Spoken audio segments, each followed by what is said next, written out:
Catéchisme de l'Église catholique, le sacrement de l'Eucharistie, suite, les fruits de la communion, suite. Numéro 1392. Ce que l'aliment matériel produit dans notre vie corporelle, la communion le réalise de façon admirable dans notre vie spirituelle. La communion à la chair du Christ ressuscité, vivifiée par l'Esprit Saint et vivifiante, conserve, accroît et renouvelle la vie de grâce reçue au baptême. Cette croissance de la vie chrétienne a besoin d'être nourrie par la communion eucharistique, pain de notre pèlerinage, jusqu'au moment de la mort, où il nous sera donné comme viatique. La communion nous sépare du péché. Le corps du Christ que nous recevons dans la communion est livré pour nous, et le sang que nous buvons est versé pour la multitude en rémission des péchés. C'est pourquoi l'Eucharistie ne peut pas nous unir au Christ sans nous purifier en même temps des péchés commis et nous préserver des péchés futurs. Citation, « Chaque fois que nous le recevons, nous annonçons la mort du Seigneur. » 1 Corinthiens 11, 26. Si nous annonçons la mort du Seigneur, nous annonçons la rémission des péchés. Si chaque fois que son sang est répandu, il est répandu pour la rémission des péchés, je dois toujours le recevoir pour que toujours il remette mes péchés. Moi qui pêche toujours, je dois avoir toujours un remède, écrit saint Ambroise. Comme la nourriture corporelle sert à restaurer la perte des forces, l'Eucharistie fortifie la charité qui dans la vie quotidienne tend à s'affaiblir, et cette charité vivifiée efface les péchés véniels. En se donnant à nous, le Christ ravive notre amour et nous rend capables de rompre les attachements désordonnés aux créatures et de nous enraciner en lui. Citation de saint Fulgence de Ruspe. Puisque le Christ est mort pour nous par amour, lorsque nous faisons mémoire de sa mort au moment du sacrifice, nous demandons que l'amour nous soit accordé par la venue du Saint-Esprit. Nous prions humblement qu'en vertu de cet amour par lequel le Christ a voulu mourir pour nous, nous aussi, en recevant la grâce du Saint-Esprit, nous puissions considérer le monde comme crucifié pour nous et être nous-mêmes crucifiés pour le monde. Ayant reçu le don de l'amour, mourons au péché et vivons pour Dieu. Fin de citation. Par la même charité qu'elle allume en nous, l'Eucharistie nous préserve des péchés mortels futurs. Plus nous participons à la vie du Christ et plus nous progressons dans son amitié, plus il nous est difficile de rompre avec lui par le péché mortel. L'Eucharistie n'est pas ordonnée au pardon des péchés mortels. Ceci est propre au sacrement de la réconciliation. Le propre de l'Eucharistie est d'être le sacrement de ceux qui sont dans la pleine communion de l'Église. L'unité du corps mystique. L'Eucharistie fait l'Église. Ceux qui reçoivent l'Eucharistie sont unis plus étroitement au Christ. Par là même, le Christ les unit à tous les fidèles en un seul corps, l'Église. La communion renouvelle, fortifie, approfondit cette incorporation à l'Église déjà réalisée par le baptême. Dans le baptême, nous avons été appelés à ne faire qu'un seul corps. L'Eucharistie réalise cet appel. Citation. La coupe de bénédiction que nous bénissons n'est-elle pas communion au sang du Christ? Le pain que nous rompons n'est-il pas communion au corps du Christ? Puisqu'il n'y a qu'un pain, à nous tous, nous ne formons qu'un corps, car tous nous avons part à ce pain unique. 1 Corinthiens 10, versets 16 à 17. Citation de saint Augustin.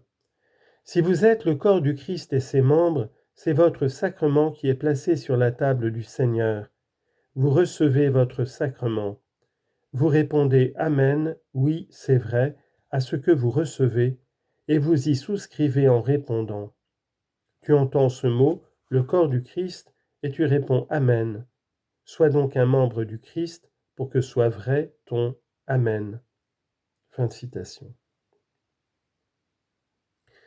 L'Eucharistie engage envers les pauvres. Pour recevoir dans la vérité le corps et le sang du Christ livré pour nous, nous devons reconnaître le Christ dans les plus pauvres, ses frères. Citation de saint Jean Chrysostome. Tu as goûté le sang du Seigneur et tu ne reconnais pas même ton frère. Tu déshonores cette table même en ne jugeant pas digne de partager ta nourriture celui qui a été jugé digne de prendre part à cette table. Dieu t'a libéré de tous tes péchés et t'y a invité. Et toi, pas même alors, tu n'es devenu plus miséricordieux. Fin de citation. L'Eucharistie est l'unité des chrétiens. Devant la grandeur de ce mystère, saint Augustin s'écrie « Ô sacrement de la piété, ô signe de l'unité, ô lien de la charité ». D'autant plus douloureuses se font ressentir les divisions de l'Église qui rompent la commune participation à la table du Seigneur, d'autant plus pressantes sont les prières au Seigneur pour que reviennent les jours de l'unité complète de tous ceux qui croient en lui.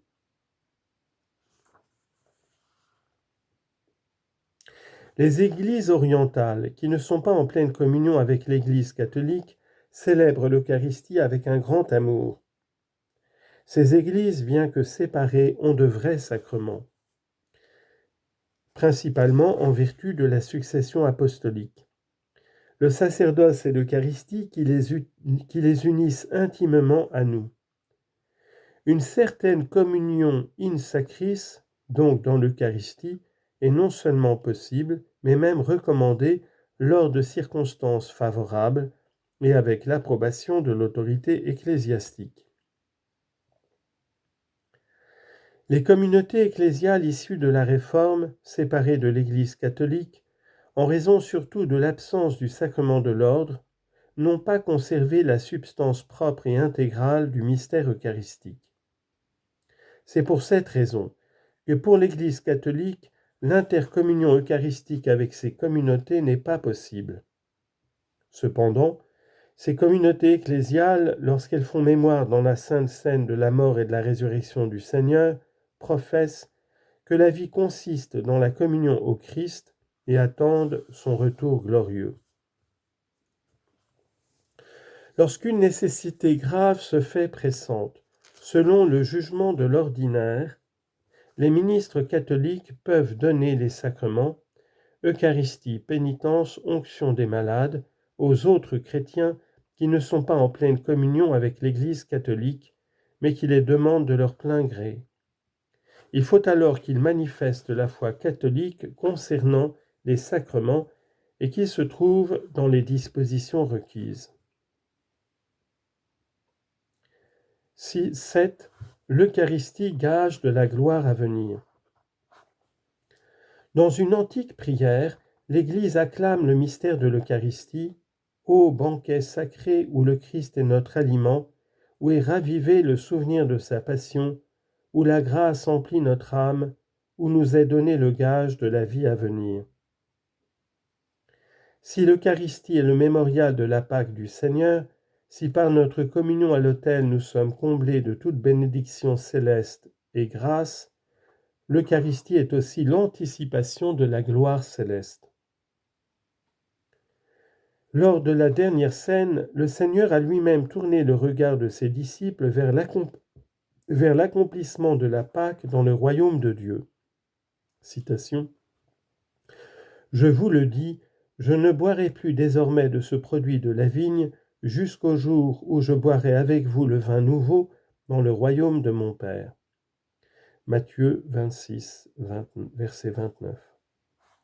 Chaque fois que l'Église célèbre l'Eucharistie, elle se souvient de cette promesse et son regard se tourne vers celui qui vient. Apocalypse 1,4. Dans sa prière, elle appelle sa venue, Maranatha. 1 Corinthiens 16, verset 22. Viens Seigneur Jésus. Apocalypse chapitre 22, verset 20. Que ta grâce vienne et que ce monde passe, comme l'écrit la Didaché.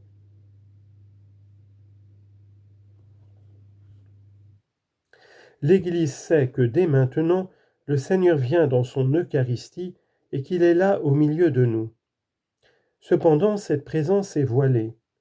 C'est pour cela que nous célébrons l'Eucharistie en attendant la bienheureuse espérance et l'avènement de notre Seigneur Jésus-Christ, en demandant d'être comblés de ta gloire dans ton royaume, tous ensemble et pour l'éternité, quand tu essuieras toute larme de nos yeux. En te voyant, toi notre Dieu, tel que tu es, nous te serons semblables éternellement, et sans fin, nous chanterons ta louange par le Christ notre Seigneur.